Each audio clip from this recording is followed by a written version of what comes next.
नमो वेंकटेशाय महापुरुष महानुभाव महाविभूति महाविज्ञान गोविंद गोविंद। निरस्तशक्ते रविकारतार्ते अभिन्न शक्तेरविभागमूर्ते अनाम भक्तेरभिधेय मुक्ते भवोदयार्तेर्न हि सिद्धतर्ते అని మహత్తమ హృదంతర నిరంతర నివాసి అయిన శ్రీనివాస పరమాత్మని భక్తిగా స్మరించుకుంటూ శ్రీశుకుల వారు ఉపదేశం చేసిన శ్రీమద్భాగవతం యొక్క అధ్యయన కార్యక్రమాన్ని మనం ప్రారంభించుకుందాము. యథాప్రకారం ప్రారంభంలో చదువుకోవాల్సిన ప్రార్థనా శ్లోకాలను చదువుకుని మంగళాచరణం చేసుకుందాం. ఓం నమో వెంకటేశాయ. శ్రీ గురు ప్రార్థనా. గురుర్బ్రహ్మా గురుర్విష్ణు గురుర్దేవో మహేశ్వరః గురుః సాక్షాత్ పరం బ్రహ్మ తస్మై శ్రీ గురవే నమః. శ్రీనివాస ప్రార్థనా. శారదేందు ప్రకాశాయ శారదాగమహేతవే శారదాపతి పూజ్యాయ శ్రీనివాసాయ తే నమః. అథ సంకల్పః శ్రీమదాదివరాహ క్షేత్రే విరాజమానస్య నిత్యశుద్ధ బుద్ధ ముక్త స్వభావస్య లీలాగృహీత విగ్రహస్య శ్రీ పద్మావతీ జానేః అనుగ్రహేణ అస్మాకం సర్వేషాం బుద్ధిశుద్ధ్యర్థం విద్యాభివృద్ధ్యర్థం భక్తిజ్ఞానవైరాగ్యాది తదనుకూల సర్వసంపత్సమృద్ధ్యర్థం శ్రీ పరమేశ్వర ప్రీత్యర్థం శ్రీమద్భాగవత పాఠం కరిష్యామహే. అస్య శ్రీమద్భాగవత స్తోత్ర మహామంత్రస్య నారద ఋషిః బృహతీ ఛందః శ్రీకృష్ణః పరమాత్మా దేవతా బ్రహ్మ బీజం భక్తిశక్తిః జ్ఞానవైరాగ్యే కీలకం అస్మాకం శ్రీమద్భగవత్ప్రసాదసిద్ధ్యర్థే పాఠే వినియోగః.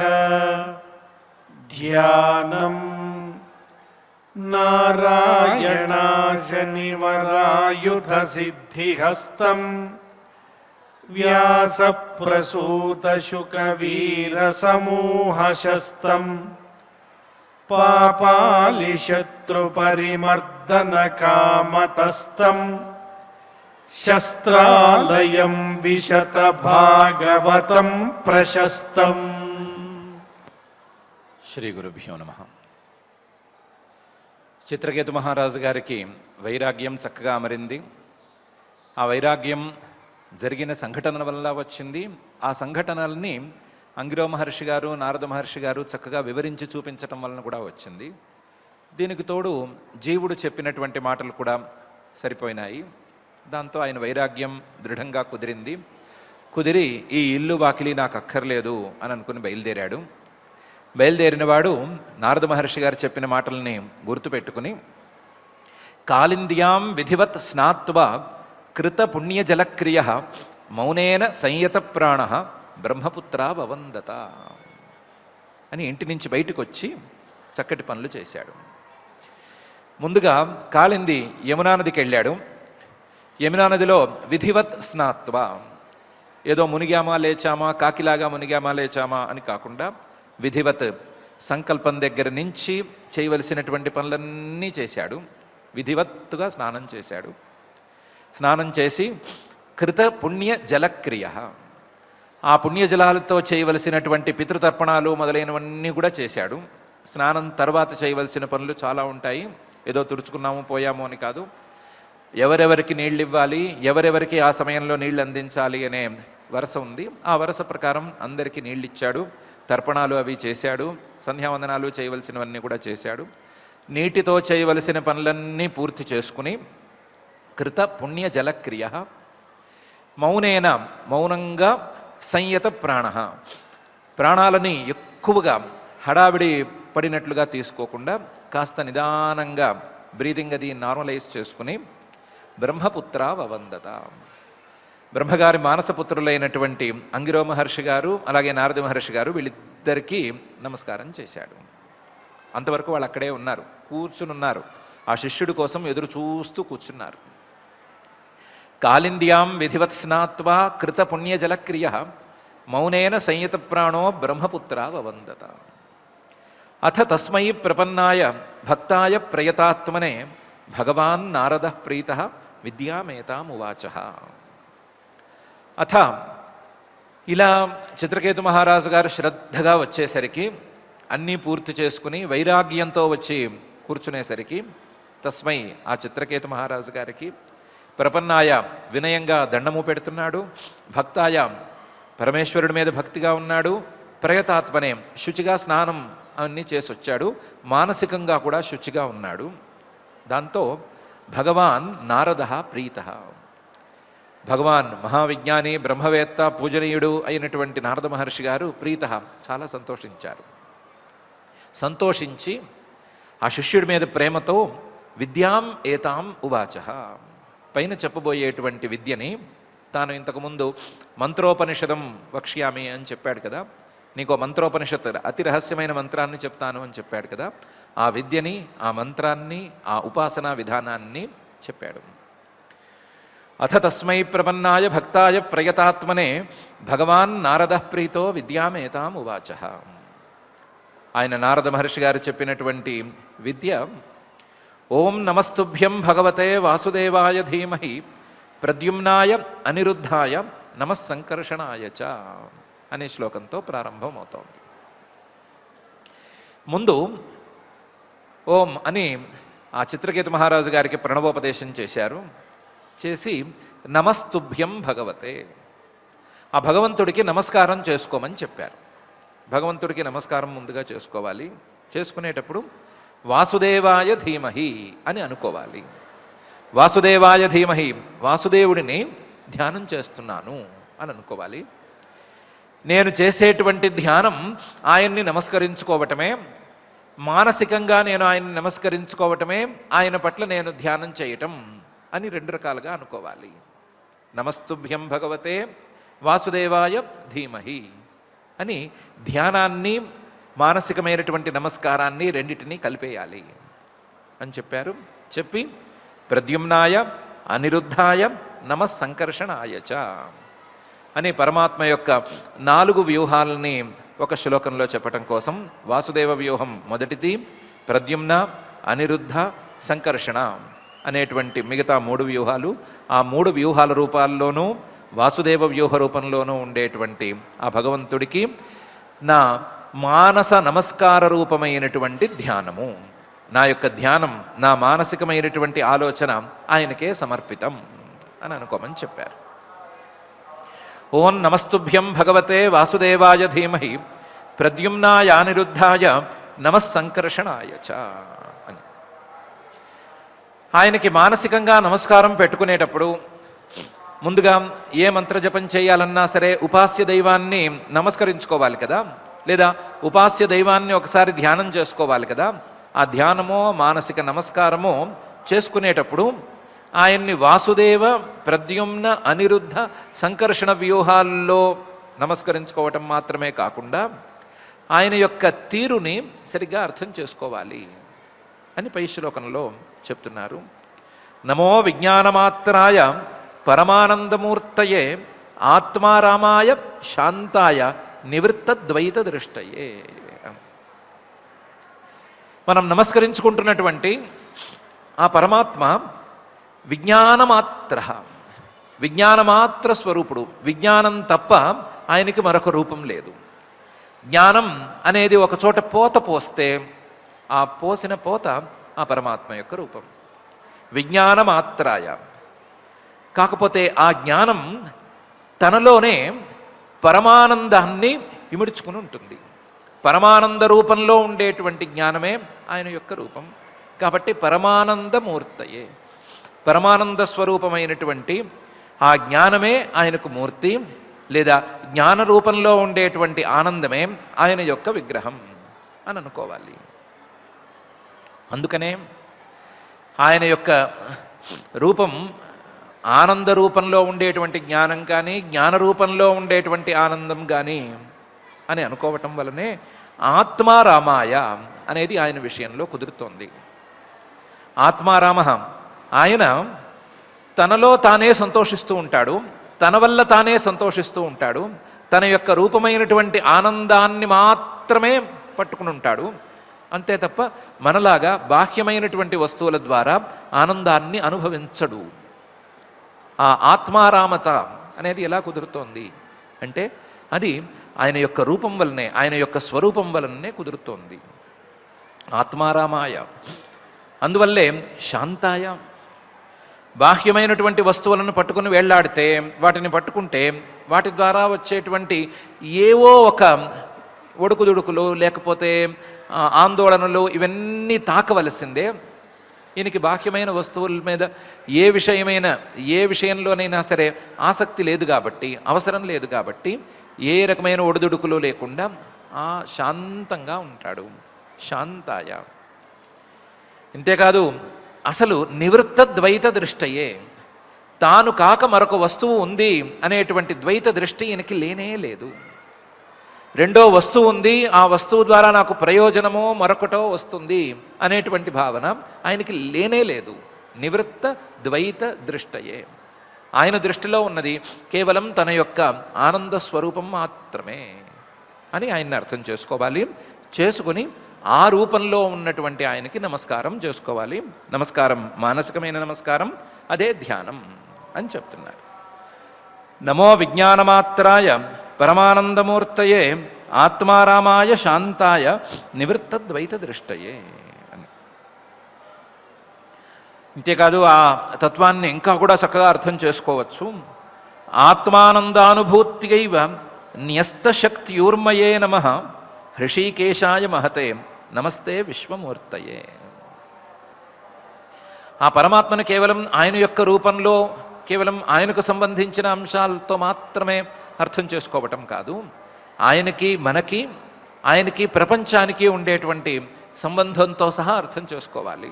చేసుకుని ఆయనకి నమస్కారం చేసుకోవాలి అని చెప్తున్నారు.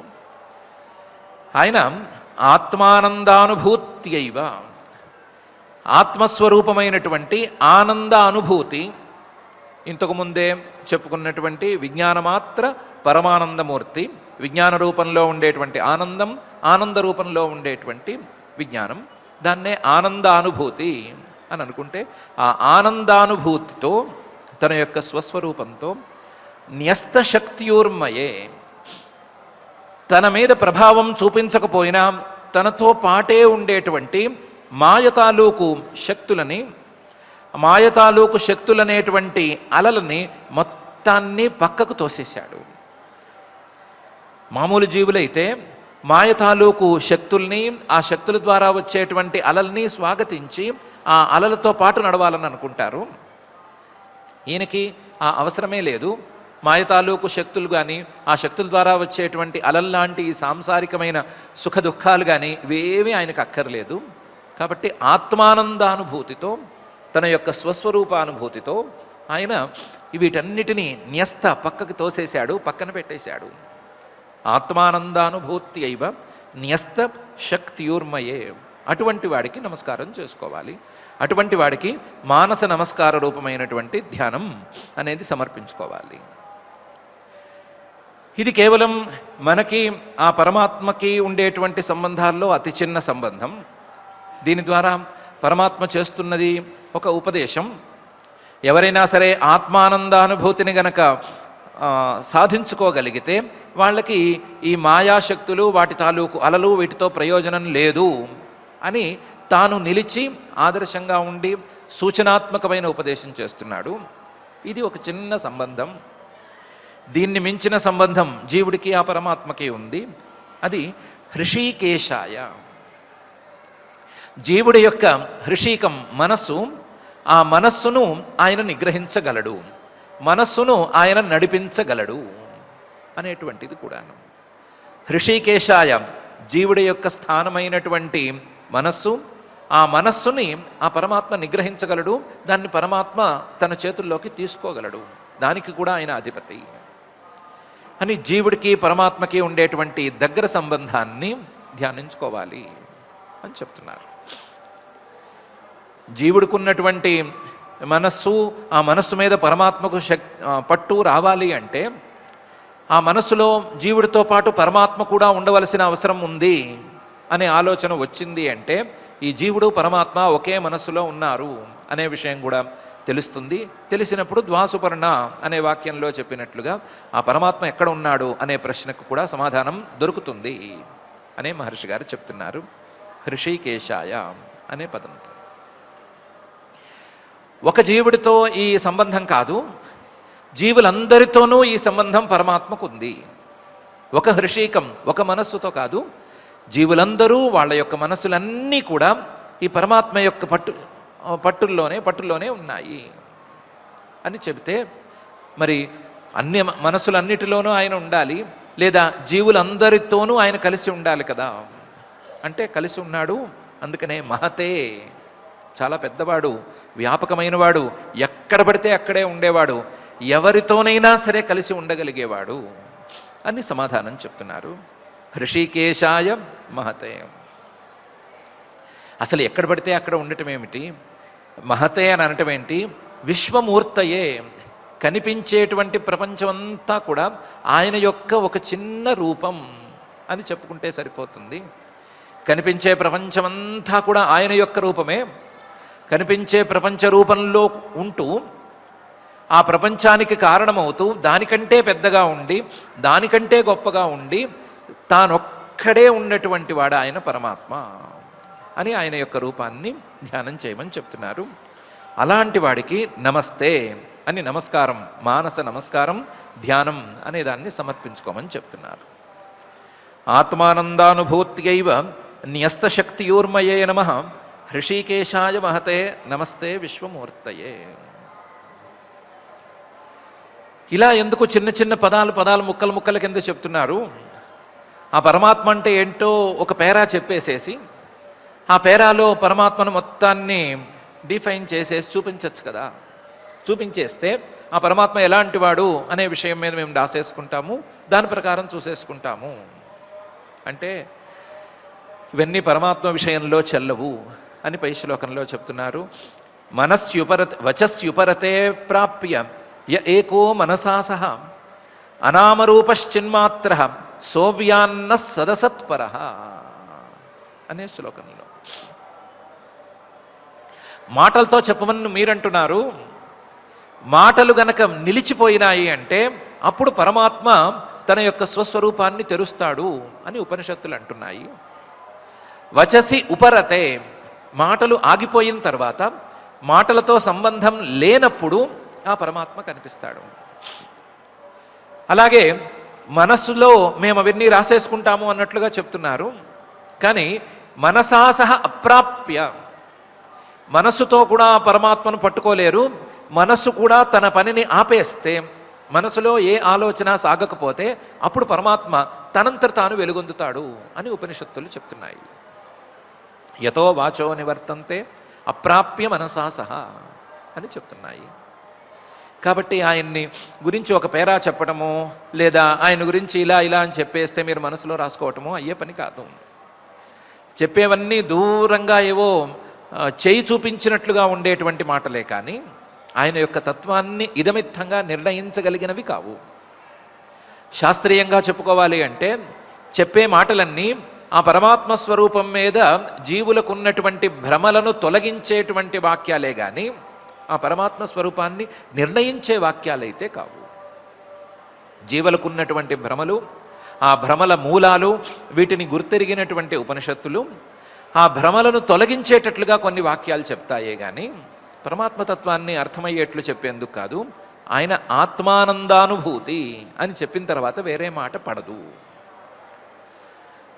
పైగా శబ్దాలు అనేవి, వాక్యాలు అనేవి ఏ వస్తువు మీద ప్రసరిస్తాయి అంటే, ఏ వస్తువుకైతే నామ పేరు ఉంటుందో, ఏ వస్తువుకైతే రూపం ఏదో ఒక ఆకారం అనేది ఉంటుందో ఆ వస్తువు మీద ప్రసరిస్తాయి. మరి పరమాత్మ అనామరూప, నామ రూపాలు రెండూ లేనివాడు. ఏ నామా లేదు, ఏ రూపము లేదు. అనామరూప, చిన్మాత్ర, చైతన్యమాత్ర స్వరూపుడు, జ్ఞానమాత్ర స్వరూపుడు. అలాంటి వాడికి ఏ పేరు లేదు, ఏ రూపము లేదు, ఏ ఆకృతి ఆయనకు లేదు, ఏ ఆకారము లేదు, ఏ పేరు లేదు. ఎందుకు లేదు? సదసత్పర. ఈ నామ రూపం ఈ రెండు కూడా, ఒక పేరు కానీ ఆ పేరుకు తగ్గ రూపం కానీ, లేదా ఒక రూపం కానీ ఆ రూపానికి తగ్గ పేరు కానీ, ఈ రెండు కూడా సదసత్, కార్యకారణాలకి ఉంటే ఉండొచ్చు. కార్యం మనకు కనిపించేటువంటి మట్టి కుండ, దానికో పేరుంది, కుండ అనే పేరుంది, ఆ పేరుకు తగ్గ ఒక చిన్న ఆకారం ఉంది. దానికి కారణమైనటువంటి మట్టి, దానికో పేరుంది, దానికి కూడా ఏదో కింద మీద పడితే చెప్పగలిగిన ఆకారం ఉంది. ఇదమిత్తంగా నిర్ణయించి చెప్పలేము. కుండకి కారణమైనటువంటి మట్టిని డిఫైన్ చేసి చెప్పడం చాలా కష్టం.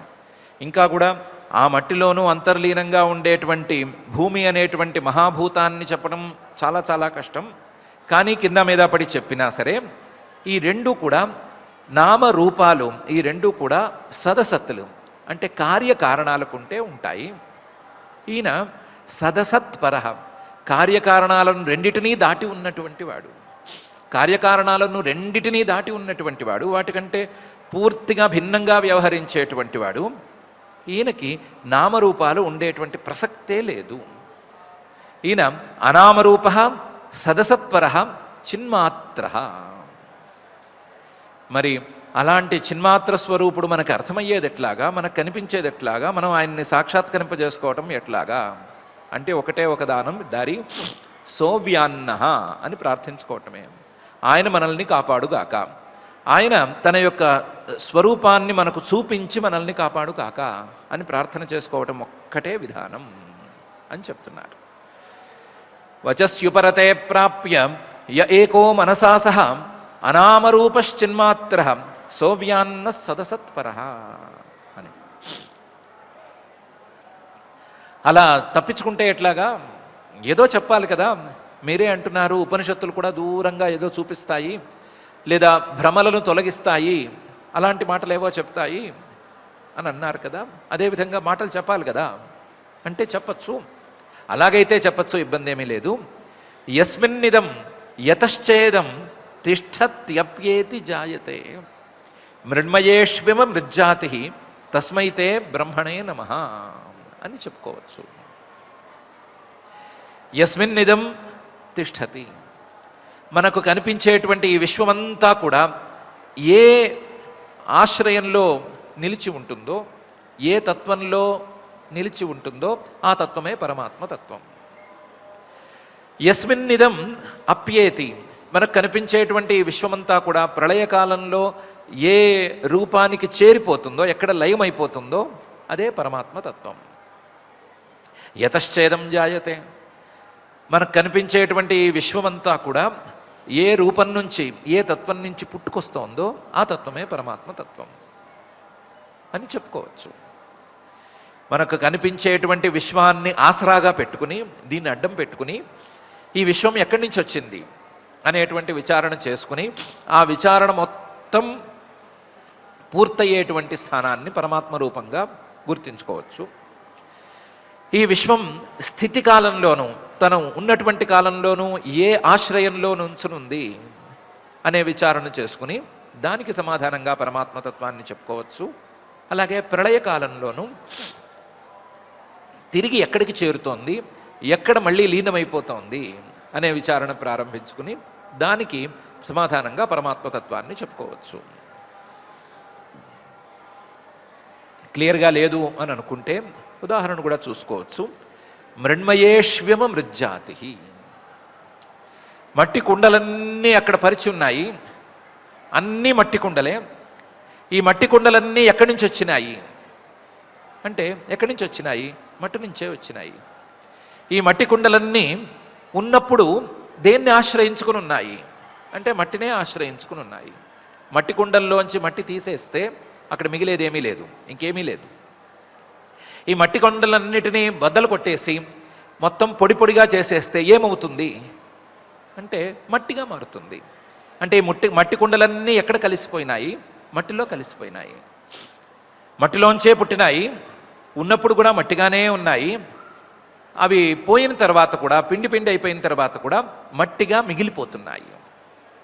పుట్టింది, ఉన్నది, మిగిలిపోయేది అనేది మట్టి మట్టి మట్టి అని మట్టిగానే ఉంది. అలాగే ఈ ప్రపంచమంతా కూడా ఆ పరమాత్మ రూపం నుంచే పుట్టింది, ఆ పరమాత్మ రూపంలోనే ఆశ్రయించుకుని ఉంది, చివరికి ఆ పరమాత్మలోనే కలిసిపోతోంది. కాబట్టి మిగిలేది తత్వం ఒకటే, అదే పరమాత్మ తత్వం. మృణ్మయేష్వివ మృజ్జాతి, దాన్నే తస్మైతే బ్రహ్మణే నమః అని చెప్పి, అలాంటి విశ్వం మొత్తానికి కారణమైనటువంటి బ్రహ్మస్వరూపంగా పరమాత్మను గుర్తించుకోవచ్చు.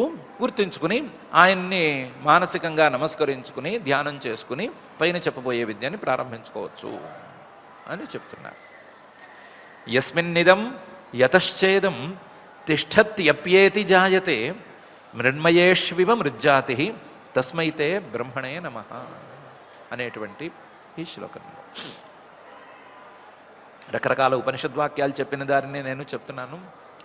యతోవా ఇమాని భూతాని జాయంతే ఏన జాతాని జీవంతి యత్ ప్రయంత్యభిసంవిశంతి తద్ బ్రహ్మ అనే వాక్యమైనా తీసుకోవచ్చు. సదేవ సౌమ్యేదమగ్ర ఆసీదేకమేవ అద్వితీయం అనే వాక్యమైనా తీసుకోవచ్చు. ఏం తీసుకున్నా సరే ఇదే భావన వస్తుంది అని చెప్పి పై శ్లోకంలో యన్నస్పృశంతి నవిదుః మనోబుద్ధీంద్రియాసవ అంతర్బహిశ్చ వితతం వ్యోమవత్ తన్నతోస్మ్యహం అని నారద మహర్షి గారు చెప్తున్నారు.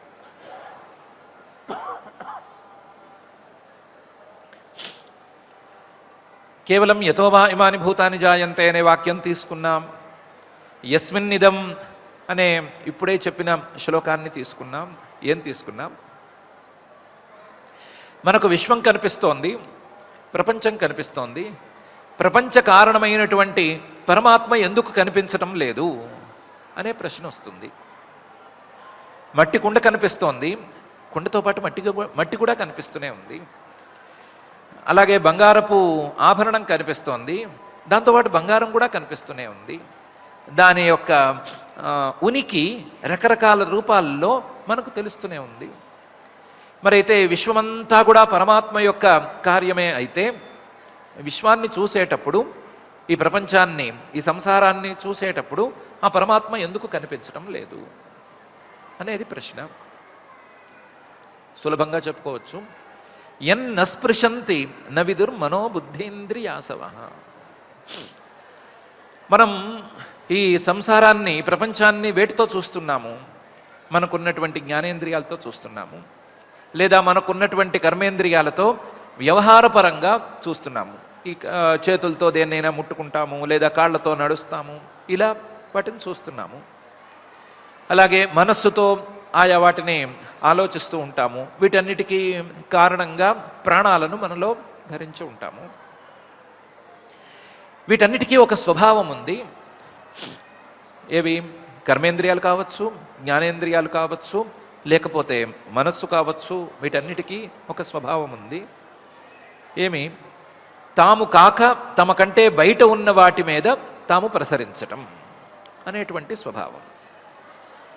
ఏ జ్ఞానేంద్రియము తనను తాను తెలియ చెప్పుకోదు, ఏ కంటికి కన్ను కనిపించదు, ఏ చేతి ద్వారాను చేయి కాక మిగతా వాటిని ముట్టుకోవాల్సిందే కానీ చేతిని ముట్టుకోవడానికి వీల్లేదు.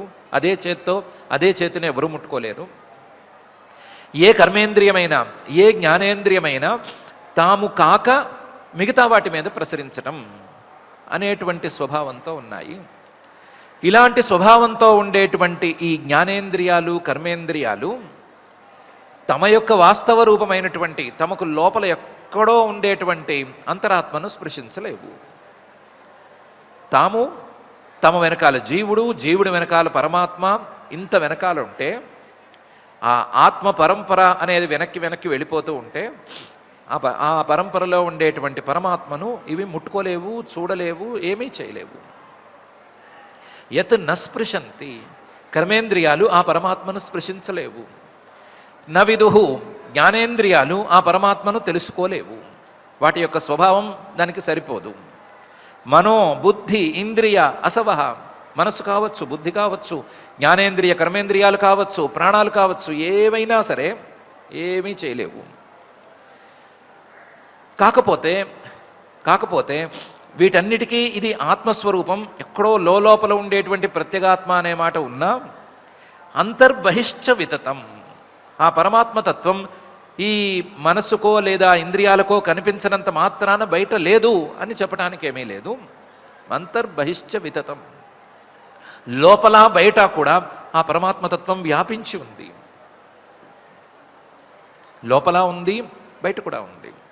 అంతర్బహిశ్చ వితతం, అంతర్బహిశ్చ వితతంగా పరమాత్మతత్వం ఉన్నా సరే వ్యోమవత్, ఆకాశంలాగా ఉంది. ఆకాశాన్ని ఏ ఇంద్రియము చూడలేదు. ఆకాశం మన కళ్ళకి కనిపించదు. మన కంటికి కనిపించేది ఆకాశం కాదు. మన కంటికి కనిపించేది ఆ ఆకాశంలో ఉన్నటువంటి చిన్న చిన్న పరమాణు రేణువుల మీద ఉండేటువంటి పరమాణు రేణువుల మీద ప్రతిఫలించినటువంటి ఒక రకమైన వెలుగు. దాన్ని మాత్రమే మన కన్ను చూస్తోంది. మనం చూసేది తేజోమండలాన్నే కానీ ఆకాశాన్ని కాదు. మనం ఆకాశాన్ని ముట్టుకోలేము, చేత్తో పట్టుకోలేము, ఏమీ చేయలేము. ఆకాశం ఏ ఇంద్రియానికి కనిపించదు, ఏ కర్మేంద్రియానికి అది లొంగదు. కానీ అంతర్బహిశ్చ వితతం, లోపల బయట ఆకాశం అనేది వ్యాపించి ఉంది.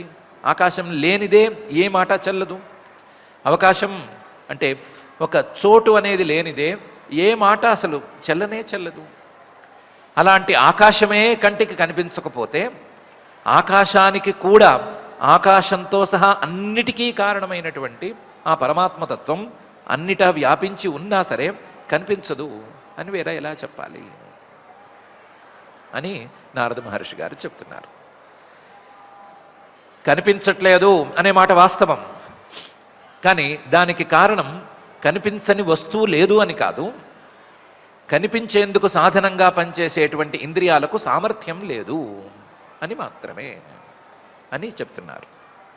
యన్న స్పృశంతి న విదుహు మనోబుద్ధీంద్రియాసవ అంతర్బహిశ్చ వితతం వ్యోమవత్తన్నతోస్మ్యహం అనేటువంటి ఈ శ్లోకంలో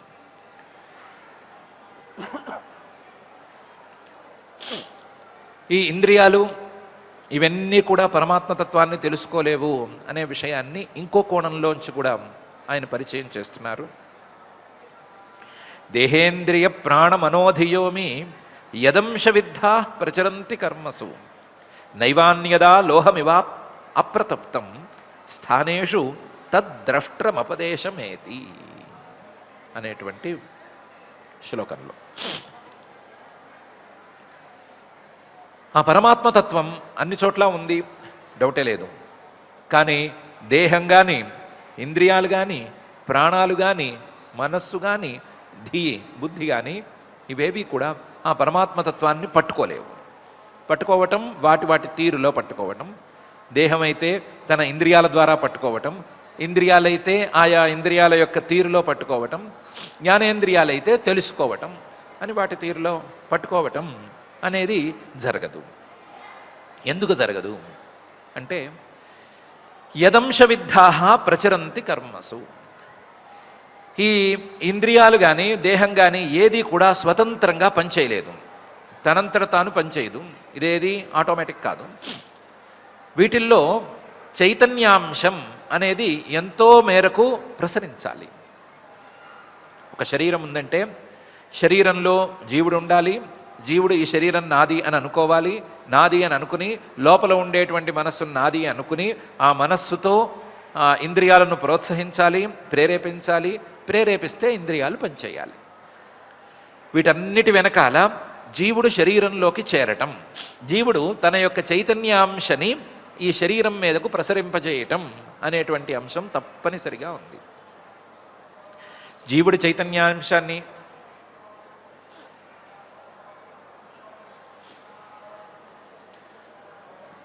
చైతన్యాంశాన్ని ప్రసరింపజేశాడు అని అన్నా, జీవుడి యొక్క వాస్తవ స్వరూపమైనటువంటి పరమాత్మ యొక్క చైతన్యాంశం వీటి మీద ప్రసరించింది అన్న దాదాపుగా ఒకటే. కాబట్టి పరమాత్మతత్వం యొక్క చైతన్యాంశం వీటి మీద ప్రసరిస్తే ఇవి పనిచేస్తాయి. యదంశ విద్ధాహ, ఆ పరమాత్మ యొక్క చైతన్యాంశ విద్ధాహ వీటిల్లోకి ప్రవేశిస్తే ప్రచరంతి కర్మసు, వాటి వాటి పనిని అవి చేయగలుగుతాయి. నైవ అన్యద, ఆ చైతన్యాంశ ప్రసరించకపోతే పనిచేయవు. పూర్తిగా కింద పడుకోబెట్టేసినటువంటి శరీరాన్ని తీసుకుంటే ఆ శరీరంలో ఏ ఇంద్రియం పనిచేయటం లేదు, శరీరము పనిచేయటం లేదు. చిన్న చిన్న పరిణామాలు తప్ప పనికొచ్చేటువంటి పరిణామం అందులో ఏమీ లేదు.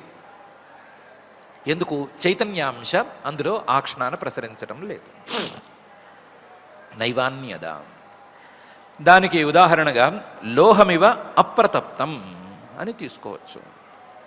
లోహం ఏదో ఒక ఇనుప ముద్ద, అది గనక కాలిందంటే దాని కింద నిప్పు పెట్టి నిప్పులో దాన్ని కాలిస్తే అది కూడా కాలుస్తుంది. నిప్పుతో సంబంధం లేకపోతే, అది గనక వేడిగా లేకపోతే ముట్టుకున్న వాడి చేయి కాలదు. ఎవరైనా ఏం కాలింది అంటే నిప్పు ముద్ద కాలుతోంది అని అంటారు. నిప్పు ముద్ద ఎందుకు కాలుతుంది? ఇనుప ముద్ద కాలుతోంది అని అంటారు. ఇనుప ముద్ద ఎందుకు కాలుతుంది? ఇనుప ముద్ద అప్రతప్తం, అగ్నితో సంబంధం లేకపోతే అది కాలదు. లోహమివ అప్రతప్తం నైవాన్యద. అదే ఇనుప ముద్ద గనక నిప్పు తగిలితే, వేడి తగిలితే, ఆ నిప్పులో ఉండేటువంటి వేడి అనేది ఇనుప ముద్దలోకి ప్రసరించి అప్పుడు అది కాలుతుంది. అలాగే ఆత్మస్వరూపంలో ఉండేటువంటి చైతన్యాంశ అనేది వీటిల్లోకి ప్రసరిస్తే ఇవి పనిచేస్తాయి. చైతన్యాంశ ప్రసరించకపోతే ఇవి పనిచేయవు. నైవాన్యద లోహమివ అప్రతప్తం. పోనీ ఇవన్నీ ఎందుకు? ఇందాకటి నుంచి జీవుడు జీవుడు జీవుడు జీవుడు అంటున్నారు కదా, జీవుడి యొక్క ఇంద్రియాలు, జీవుడి యొక్క దేహము, ఇవన్నీ అంటున్నారు కదా. ఆ జీవుడికే కనిపించాలి కదా. ఎలాగో జీవుడు ఆ పరమాత్మ యొక్క ఒక అంశే అనే మాట చెప్తూ వస్తున్నారు కదా, జీవుడికే తెలియాలి కదా అంటే అది కుదరదు. జీవుడికి తెలియాలి అని అన్నా సరే దానికి కొన్ని పరిస్థితులు కావాలి. జీవుడికి తెలియటం అనేది మన మాటల్లో చూసుకుంటే 3 దశల్లో తెలియటం అనేది ఉంది. స్థానేషు 3 దశల్లో జీవుడు తెలుసుకుంటాడు. మొదటిది తాను మెలకువగా ఉన్నప్పుడు తెలుసుకుంటాడు, మొదటి స్థానంలో. రెండవది తాను కలలు కంటున్నప్పుడు స్వప్న స్థానంలో, అక్కడ తెలుసుకుంటాడు. మూడవది తాను బాగా గాఢ నిద్రపోతున్నప్పుడు నాకేం తెలియలేదు, కేవలం సుఖంగా ఉంది అని తెలుసుకుంటాడు. ఆ సమయంలో కూడా ఆ స్వల్పమైనటువంటి సుఖానుభూతి అనేది ఉంటుంది. ఈ స్థానేషు 3 స్థానాల్లోనూ జీవుడు తెలుసుకోవటం అనేది జరుగుతుంది. కాకపోతే ఈ 3 స్థానాల్లోనూ ఏ ఏ స్థానంలో తెలుసుకోవటానికి ఏమేమి ఉండాలి అనే నిర్ణయం జరిగిపోయింది. మెలకువగా ఉన్నప్పుడు తెలుసుకోవాలి అంటే దానికి ఇంద్రియాలు కావాలి. నిద్రపోతున్నప్పుడు కలలు కంటున్నప్పుడు తెలుసుకోవాలి అంటే దానికి మనస్సు కావాలి. సుషుప్తిలో 3వ స్థానంలో తెలుసుకోవాలి అంటే దానికి అజ్ఞానం కావాలి. అజ్ఞానం, సుఖం, ఈ 2 అంశాలు కావాలి. ఈ 3 అంశాలు ఉన్నప్పుడే, ఈ 3 రకాల సామగ్రులు ఉన్నప్పుడే జీవుడు తెలుసుకోవటం అనే మాట జరుగుతుంది.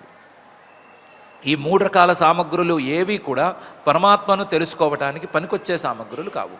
ఇంద్రియాలు పనికిరావు అని చెప్పేశాము, మనస్సు పనికిరాదు అని చెప్పేశాము. ఈ 2 పనికి రాకపోతే అజ్ఞానం ఏం పనికొస్తుంది అని చెప్పనక్కర్లేదు, చెప్పినట్లే అది కూడాను. కాబట్టి జీవుడుకున్నటువంటి 3 స్థానాలలో జీవుడు తెలుసుకోవటానికి పనికొచ్చేటువంటి ఏ 3 సామగ్రులు పరమాత్మతత్వాన్ని తెలుసుకోవటానికి పనికొచ్చే సామగ్రులు కావు. ఒకే ఒక దారి ఉంది. తత్ ద్రష్ట్రపదేశమేతి అని తెలుసుకోవటమే. ఈ 3 దశల్లోనూ స్థానేషు, ఈ 3 స్థానాల్లోనూ జీవుడు నేను చూస్తున్నాను నేను చూస్తున్నాను నేను చూస్తున్నాను అని అనుకుంటున్నాడు కదా.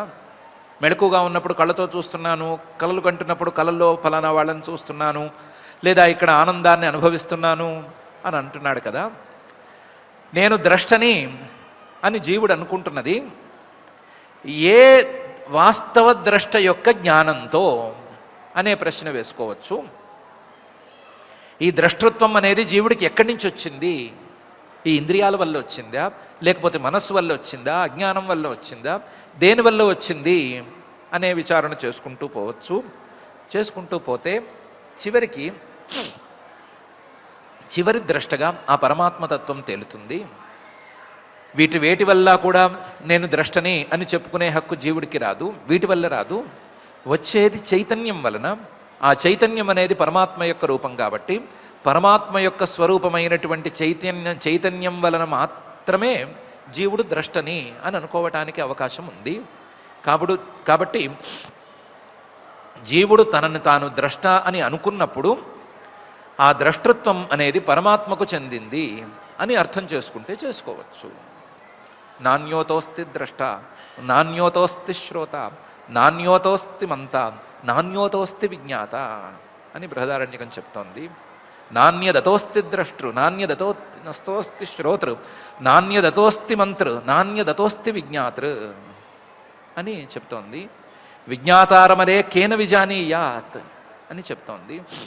దాని ప్రకారం ఆ పరమాత్మతత్వాన్ని అర్థం చేసుకోవచ్చు అని చెప్తున్నారు. దేహేంద్రియ ప్రాణమనోధియోమి యదంశ విద్ధా ప్రచరంతి కర్మసు నైవాన్యదా లోహమివాప్రతప్తం స్థానేషు తద్ద్రష్ట్రపదేశమేతి అనేటువంటి ఈ శ్లోకం. ఏ ఇంద్రియాలు పనికిరావు. జీవుడు కూడా పరమాత్మ యొక్క చైతన్యంతోనే, పరమాత్మ యొక్క చైతన్యం ఇంద్రియాలు ఈ రెండూ కలిసినప్పుడు ద్రష్ట అనేటువంటి ఒక పేరును పొందుతున్నాడు. అంతే తప్ప జీవుడు కూడా చూసేందుకు వీల్లేదు. అందరికీ స్వరూపమైనటువంటి పరమాత్మ యొక్క రూపం తనంతట తానుగా వెలుగుతూనే ఉంది.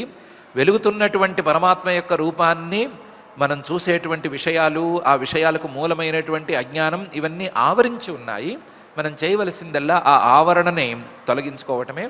ఆవరణ తొలగిస్తే తనంతట తాను వెలిగేటువంటి ఆ పరమాత్మ రూపం కనిపిస్తుంది అని స్పష్టంగా చెప్పవలసినటువంటి ధ్యాన విధానాన్ని మొత్తాన్ని వివరంగా చెప్తానన్నటువంటి మంత్రాన్ని ఈ అధ్యాయంలోని 25వ భాగంలో చెప్తున్నారు. ఓం నమో భగవతే మహాపురుషాయ మహానుభావాయ మహావిభూతిపతయే సకల సాత్వత పరివృఢ నికర కరకమల కుడ్మలోపలాలిత చరణారవింద యుగల పరమేష్ఠిన్ నమస్తే అని చెప్పుకోమంటున్నారు. మంత్రంలో 2 భాగాలు చేసి పెట్టారు. ఒకటి ఓం నమో భగవతే మహాపురుషాయ మహానుభావాయ మహావిభూతిపతయే అనేంతవరకు ఒక భాగం. అక్కడి నుంచి 2వ భాగం నమో భగవతే, ఆ భగవంతుడికి నమస్కారం. ఆ భగవంతుడు మహాపురుషుడు అని ఇప్పుడే చెప్పుకున్నాం కదా. వ్యాపించి ఉన్నవాడు, అన్ని చోట్ల ఉన్నవాడు, అన్ని శరీరాల్లోనూ ఉన్నవాడు. అన్ని మనస్సులను తన పట్టులోకి తీసుకోవాలి అంటే ఆ మనస్సులున్నటువంటి శరీరాల్లోకి ఆయన వెళ్ళి తీరాలి. కాబట్టి అన్ని శరీరాల్లోనూ ఉన్నాడు మహాపురుష. ఇంత పరిస్థితి ఉండాలి అంటే మహానుభావ, మహాప్రభావం అనేది ఆయనకు ఉండనే ఉంది. ఒకవైపు అసంగంగా ఉండి, ఒకవైపు ఏ పదార్థంతోనూ సంబంధం లేకుండా ఉండి కూడా అన్నిట్లోనూ తాను దూరాలి అంటే దానికి చాలా పెద్ద శక్తి ఉండాలి. దానికి కావలసిన శక్తి కూడా ఉంది. మహావిభూతిపతయే, ఆయన యొక్క విభూతి, ఆయన యొక్క ఐశ్వర్యం, మాహాత్మ్యం, శక్తి అనేది చాలా పెద్దది. మహావిభూతిపతయే, ఆ శక్తికి ఈయన నిర్ణాయకుడుగా లేదా ఆ శక్తికి నియంత్రకుడుగా పనిచేస్తున్నాడు. అటువంటి వాడికి నమస్కారము అని మంత్రంలో మొదటి భాగం. మహాపురుషాయ మహానుభావాయ మహావిభూతిపతయే భగవతే నమః అని మొదటి భాగము. 2వ భాగం సకల సాత్వత పరివృఢ నికర కరకమల కుడ్మలోపలాలిత చరణారవింద యుగల నమస్తే అని మొదలయ్యే భాగం. సకల ఎంతమందిని తీసుకున్నా అంతమందిని సాత్వత పరివృఢ, సాత్వికమైనటువంటి ఉపాసన చేసేటువంటి వాళ్ళు, ఆ సాత్వికమైన ఉపాసన చేసే వాళ్ళలో పరివృఢ శ్రేష్ఠులైన వాళ్ళు, అలాంటి వాళ్ళు ఆ పరమాత్మను చేరుకోగలిగిన ఉపాసన చేయగలిగిన వాళ్ళు ఎంతమంది ఉంటే అంతమంది సకల సాత్వత పరివృఢ, వాళ్ళు పరమాత్మను చేరుకుంటే, అందులోనూ పరమాత్మ యొక్క ఒక రూపాన్ని చేరుకుంటే వాళ్ళు పరివృఢ నికర, వాళ్ళందరూ సమూహంగా ఏర్పడినా సరే కరకమల కుడ్మల, రెండు చేతులు జోడించి, ఆ జోడించినటువంటి రెండు చేతులతో కరకమల కుడ్మల ఉపలాలిత చరణార వింద, ఎలాగోలాగా ఆయన యొక్క పాదార విందాలను పట్టుకుంటే ముట్టుకుంటే చాలు అన్నట్లు వెంపర్లాడుతూ ఉంటారు. ఎవరు? సాత్వికమైనటువంటి ఉపాసన చేసిన వాళ్ళు, వాళ్ళలో శ్రేష్ఠులైన వాళ్ళు, వాళ్ళందరూ కూడా ఉపాసనని ఆయన యొక్క ఏదో ఒక సగుణ రూపాన్ని చూడగలిగిన స్థాయికి తెచ్చుకున్న తరువాత, ఆ సగుణ రూపాన్ని చేరుకున్న తర్వాత, చూసిన తర్వాత ఆ సగుణ రూపం తాలూకు పాదార విందాలను పట్టుకోవాలని తహతహలాడుతూ ఉంటారు.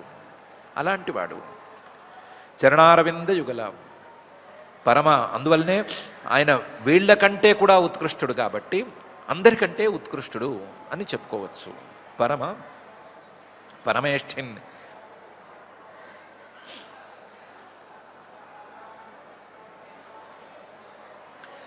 సర్వోత్కృష్టుడు కాబట్టే ఆయన సర్వేశ్వరుడు, పరమేష్ఠిన్.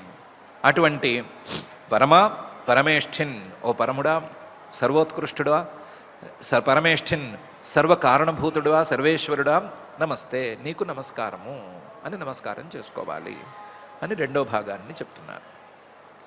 ఓం నమో భగవతే మహాపురుషాయ మహానుభావాయ మహావిభూతిపతయే సకల సాత్వత పరివృఢ నికర కరకమల కుడ్మలోపలాలిత చరణారవింద యుగల పరమేష్ఠిన్ నమస్తే అనేటువంటి ఈ మంత్రంతో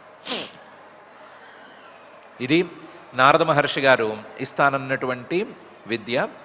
ఈ విద్యని ధ్యాన సహితంగా, అందులోనూ ధ్యానంలో పరమాత్మ యొక్క తత్వం తెలిసేటట్లుగా, పరమాత్మ తత్వాన్ని మనసులో భావన చేసుకునేటట్లుగా పదాలను పెట్టి, ఆ పదాలతో పరమాత్మతత్వాన్ని భావన చేస్తూ పరమాత్మ యొక్క నిర్గుణ స్వరూపం, వాస్తవ స్వరూపం దానికి నమస్కారం చేసుకునేటట్లుగా, పరమాత్మ యొక్క సగుణ రూపాన్ని ధ్యానించేటట్లుగా, పరమాత్మ యొక్క సగుణ రూపాన్ని కూడా నమస్కరించుకునేటట్లుగా మంత్రాన్ని చూసి ఈ మంత్రాన్ని నారద మహర్షి గారు చిత్రకేతు మహారాజు గారికి ఇచ్చారు. ఇచ్చిన తర్వాత ఏం జరిగింది అనే విషయాన్ని శ్రీశుకుల వారు తర్వాత చెప్తున్నారు. భక్తాయైతాం ప్రపన్నాయ విద్యామాదిశ్య నారద యయా వంగిరసా సాకం ధామ స్వయంభువం ప్రభో అనే తీరు. ఈరోజు కొంచెం తొందరగా ఆపుకుందాము. ఆపుకోవటంలో భాగంగా ఇంతవరకు అయిన దాన్ని ఒక్కసారి చూసుకుంటే, అన్నీ పట్టుకున్న వాడికి ఆ పరమాత్మతత్వం అందదు. అన్నీ కాదు, ఏం పట్టుకున్నా పరమాత్మతత్వం అందదు. అన్నీ కాదనుకున్న వాడికి, ఇవేవి కాదు నాకు పరమాత్మతత్వం ఒక్కటే కావాలి అని అనుకునేవాడికి పరమాత్మతత్వం అందుతుంది. అన్నీ వాడేవాడికి, ఆ వాడేటువంటి ఇంద్రియాలతో పరమాత్మతత్వం అందదు. మనస్సు వాడేవాడిని, ఇంద్రియాలు విచ్చలవిడిగా వాడేవాళ్ళకి, కర్మేంద్రియాలను విచ్చలవిడిగా వాడేవాళ్ళకి పరమాత్మతత్వం అందదు. ఎందుకంటే ఈ ఇంద్రియాలలో వేటికి పరమాత్మతత్వం అనేది లొంగదు. పరమాత్మతత్వం దాన్ని మించింది. ఇవన్నీ అడ్డం అని అనుకుని ఈ అడ్డాన్ని తొలగించుకోవాలి అని అనుకున్న వాళ్ళకే పరమాత్మతత్వం అందుతుంది అనే విషయాన్ని నారద మహర్షి గారు తన ధ్యాన శ్లోకాల్లో చాలా చాలా స్పష్టంగా చెప్పాడు. పరమాత్మను ఆవరించి ఉన్నదే అన్నీ. మనకు కనిపించే ప్రతి వస్తువు, మనం చేసే ప్రతి పని పరమాత్మను అడ్డగించటానికి, పరమాత్మను ఆవరణ చేయటానికి పనికొస్తోంది. అది కాక ఈ ఆవరణను తొలగిస్తే ఆ పరమాత్మ స్వరూపం అనేది కనిపిస్తుంది. అలా స్వరూపం కనిపించడానికి వీలుగా ఈ అడ్డమైనటువంటి రూపాలను కాకుండా పరమాత్మ యొక్క ఏదో ఒక సగుణ రూపాన్ని మనసులో ధ్యానించుకోవటం మంచిది అనేటువంటి ఉపదేశం కనిపిస్తోంది. కాబట్టి మనం కూడా ఎలాగూ ఈ సాంసారికమైన విషయాలు ఏ రకమైన అడ్డాలు ఎన్ని రకాలుగా ఉంటున్నాయి అని మన ఆలోచనకి తోచింది కాబట్టి, వీటిల్లో లాభదాయకమైనవి, లాభసాటిగా ఉండేవి ఏవీ లేవు అనే నిర్ణయం మనకే వచ్చింది కాబట్టి, ఇవన్నీ అడ్డాలు అనేటువంటి భావన పెంచుకుని ఆ అడ్డాలు లేనటువంటి ఆ పరమాత్మ యొక్క రూపాన్ని అందుకోవటం కోసం మనం కూడా ప్రయత్నం చేసుకుందాం. ఆ ప్రయత్నాన్ని సఫలం చేయవలసిందిగా ఆ మహత్తమ హృదంతర నిరంతర నివాసీన శ్రీనివాస పరమాత్మని భక్తిగా ప్రార్థించుకుందాం. పారాయణ కార్యక్రమాన్ని ప్రారంభించుకుందాం. ఈరోజు మనం 6వ స్కంధంలో 16వ అధ్యాయంలో శ్లోకాలు పారాయణ చేసుకుంటున్నాం. అథ శ్రీమద్భాగవతే పారమహంస్యాం సంహితాయాం షష్ఠస్కంధే షోడశోऽధ్యాయः కాళింద్యాం విధివత్ స్నాత్వా కృతపుణ్యజలక్రియః మౌనేన సంయత ప్రాణో బ్రహ్మపుత్రావవందత అథ తస్మై ప్రపన్నాయ భక్తాయ ప్రయతాత్మనే భగవాన్ నారదః ప్రీతో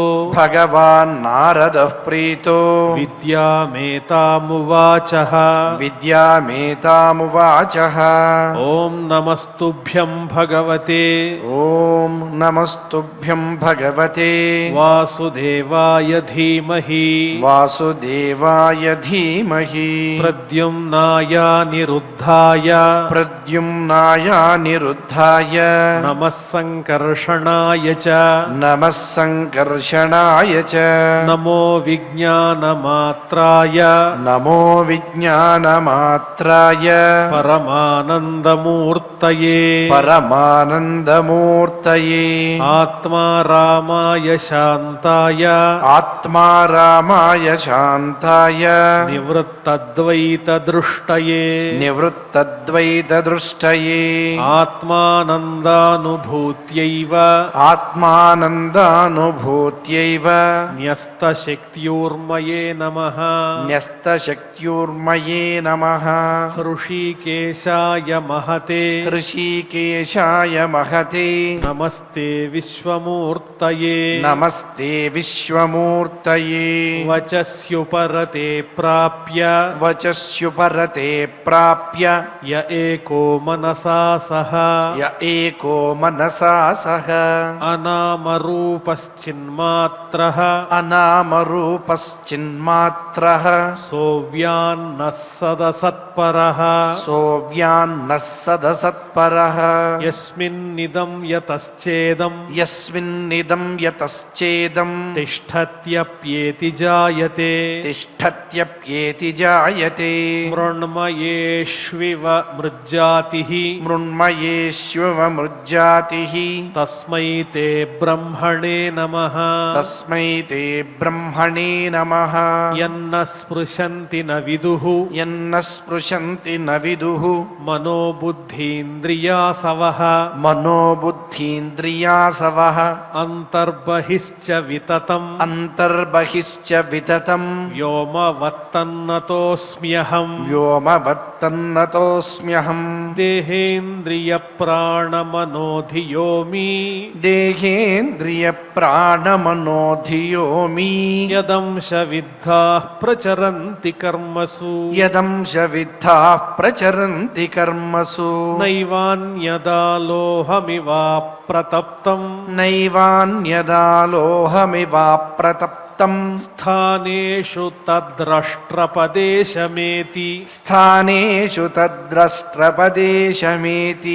ఓం నమో భగవతే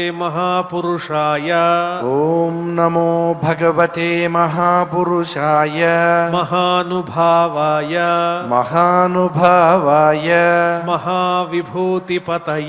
మహావిభూతిపతయే సకల సాత్వత పరివృఢ నికర కరకమల కుడ్మలోపలాలిత ಕುಡ್ಮಲೋಪಲಾಲಿತ ಚರಣಾರವಿಂದಯುಗಳ ಚರಣಾರವಿಂದಯುಗಳ ಪರಮ ಪರಮ ಪರಮೇಷ್ಠಿನ್ ಪರಮೇಷ್ಠಿನ್ ನಮಸ್ತೆ ನಮಸ್ತೆ ಇತಿ ಇತಿ ಶ್ರೀಮದ್ಭಾಗವತೆ ಶ್ರೀಮದ್ಭಾಗವತೆ ಪಾರಮಹಂಸ್ಯಾಂ ಸಂಹಿತಾಯಾಂ ಪಾರಮಹಂಸ್ಯಾಂ ಸಂಹಿತಾಯಾಂ ಷಷ್ಠಸ್ಕಂಧೆ ಷಷ್ಠಸ್ಕಂಧೇ ಷೋಡಶಾಧ್ಯಾಯೇ ಷೋಡಶಾಧ್ಯಾಯೇ ಗದ್ಯಪದ್ಯಭಾಗಃ ಗದ್ಯಪದ್ಯಭಾಗಃ. ಓಂ ನಮೋ ವೆಂಕಟೇಶಾಯ.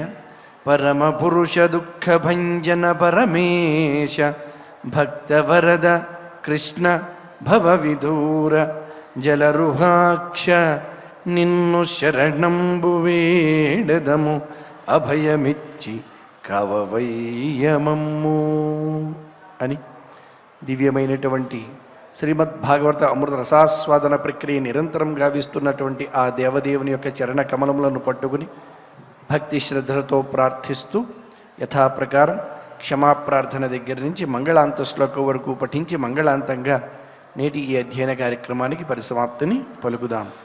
అథ క్షమా ప్రార్థనా యదక్షరపదభ్రష్టం మాత్రాహీనం చ యద్భవేత్ తత్సర్వం క్షమ్యతాం దేవ నారాయణ నమోస్తుతే.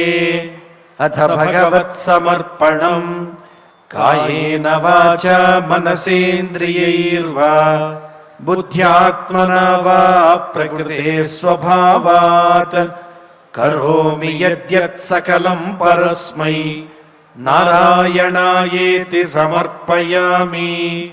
అథ లోకక్షేమ ప్రార్థనా సర్వే భవంతు సుఖినః సర్వే సంతు నిరామయాః సర్వే భద్రాణి పశ్యంతు మా కశ్చిద్ దుఃఖభాగ్ భవేత్.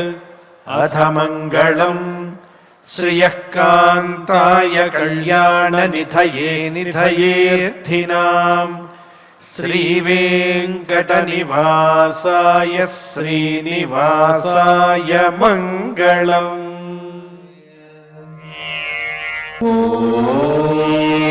నమో వెంకటేశాయ.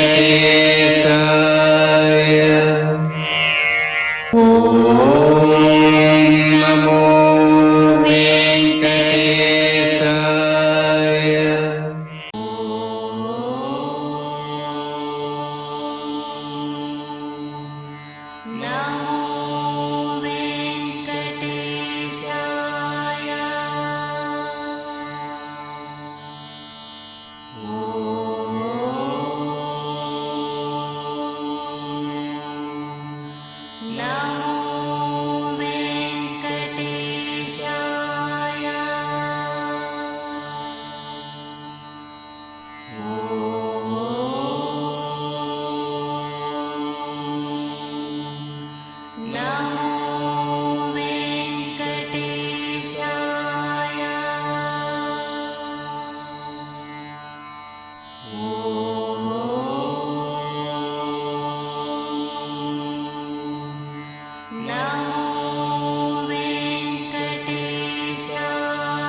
Oh